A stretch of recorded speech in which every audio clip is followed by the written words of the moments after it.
The revival of Doctor Who 15 years ago, which was totally not half of our lives ago, changed the world. The excitement of weekly adventures across the stars filled our weeks with hope and anticipation, and still does, whenever it's on air. Over the past 12 seasons, there have been some amazing episodes that became instant classics, and the occasional one we'd rather forget. But what about the episodes which pass by mostly forgotten, or leave viewers feeling indifferent, or sometimes even a little disappointed? I'm Marcus from Two Geeky Gays, and here is our list of 8 underrated stories in NuWho that deserve another watch. Love and Monsters, Season 2. Love and Monsters is universally accepted as the worst episode of NuWho, if not all of Doctor Who's 57-year history. But in recent years, it has developed a sort of cult following, and it really does demand a second viewing. It's camp, it's cheesy, and it's got some very adult humour in it, and it was the first to be driven by a Doctor-like narrative, which makes it feel unlike any other episode. Love and Monsters sees Elton and his group of friends from Linda, London Investigation and Detective Agency, searching for the Doctor. As part of his investigation, he gets close to Jackie Tyler as an excuse to get to Rose, and therefore the Doctor. It's when Jackie finds a picture of Rose in Elton's jacket and realises that she's been used that the episode hits its peak. We can all agree that Jackie deserves way more love. And I'll protect them both until the end of my life. So whatever you want, I'm warning you. Back off. The Vampires of Venice, Season 5. The Doctor and companions find themselves in 16th century Venice, and the city has been closed due to the plague. Except, there is no plague. Upon investigating further, they uncover a gang of vampires terrorising the city. But they're not vampires, are they? Surely not.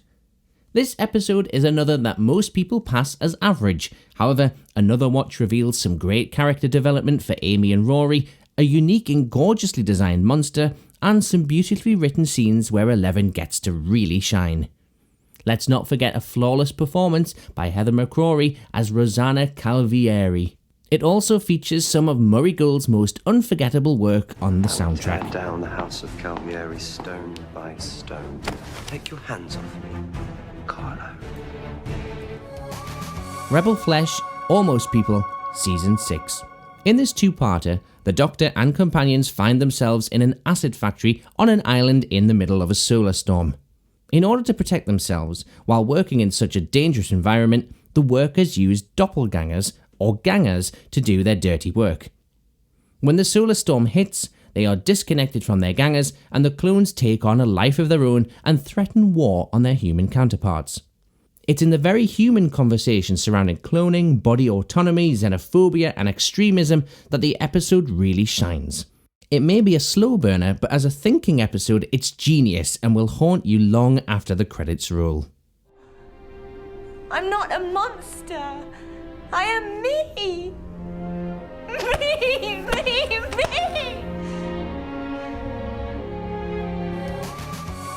Rings of Akaten, Season 7. Season 7 had its ups and downs, and most people considered Rings of Akaten to be an enormous down. But for us, it's one of the greatest episodes of NuWho.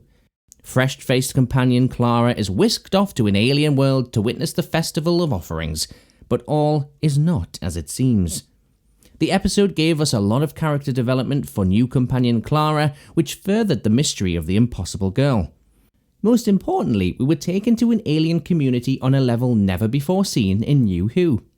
This episode cleverly created a whole culture with a belief system and a currency, where personal items carry the worth of their sentiment. There were multiple threats, each more terrifying than the last, and of course, one of the greatest Doctor monologues of all time, and a stunning soundtrack to top it all off. So come on then! Take it! Take it all, baby! Have it! You have it all!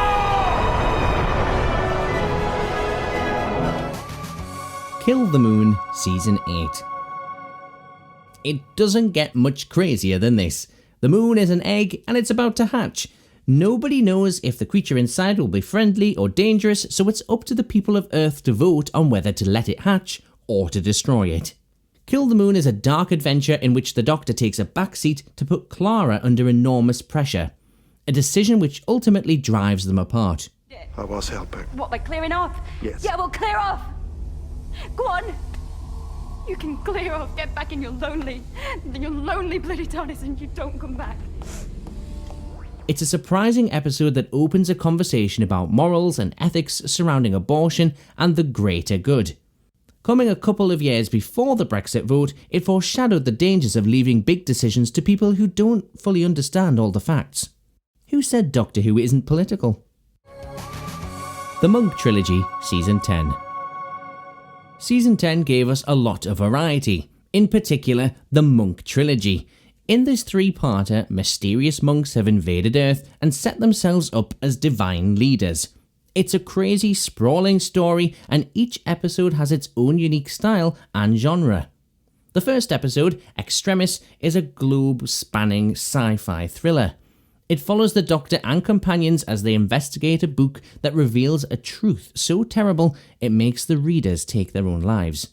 The second part, The Pyramid at the End of the World, is a very grounded human drama full of choices and consequences that push characters to their limits. The world is ending, but the monks can help. However, they can only offer their assistance if someone consents to them taking charge. We will rule its people, but only when we're asked. The final episode of the trilogy is set in a dystopian reality and had enough twists and turns to make viewers feel dizzy with emotion. Here we see Bill Potts fighting for her life and a much darker Doctor. It's not a trick, it's not a plan. I have joined the monks. Whatever it takes, I'm going to save you from yourselves.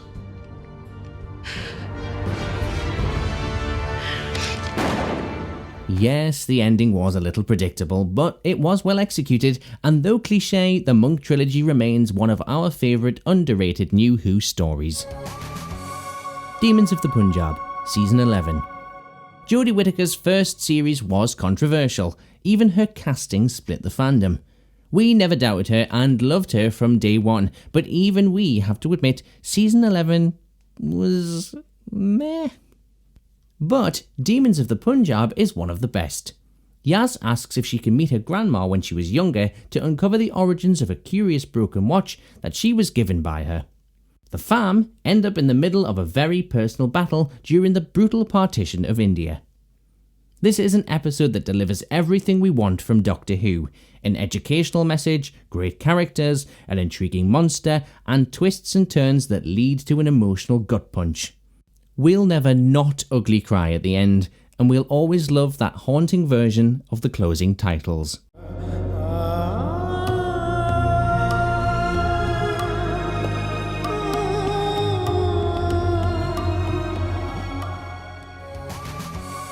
The Timeless Children, Season 12.